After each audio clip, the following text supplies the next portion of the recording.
Hey DIY friends, can you believe it has been 1 year since I have created my own countertop for my kitchen? I did not have this here before. This is all me. I did this and it is still holding up strong. Many of you have been asking me for an update on my countertop, and as you can see, it looks just as good as the first day I created it. It has been no chipping, no discoloration, no nothing.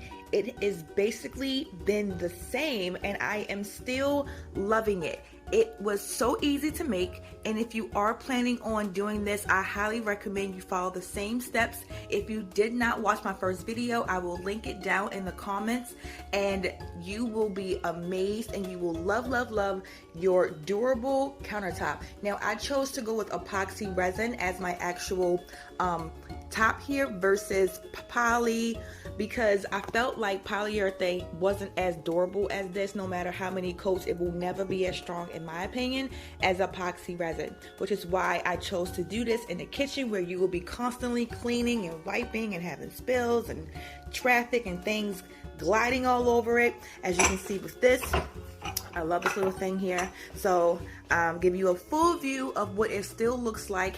Everything is still beautiful, and I still have my little beauty mark, guys. Remember I showed you this in the original video?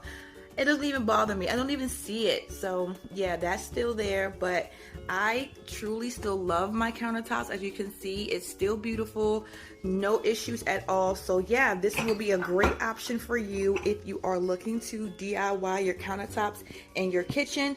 And the original video I'm going to link in the comments is going to give you all of the supplies needed, as well as everything you see here. Oh my goodness, you guys, this is the best little trash can ever. It is so perfect for when I am cooking and cleaning. It's just right there versus me having to walk over to the trash can. So yeah, hope you guys enjoyed this update. Let me know in the comments if you have any other questions.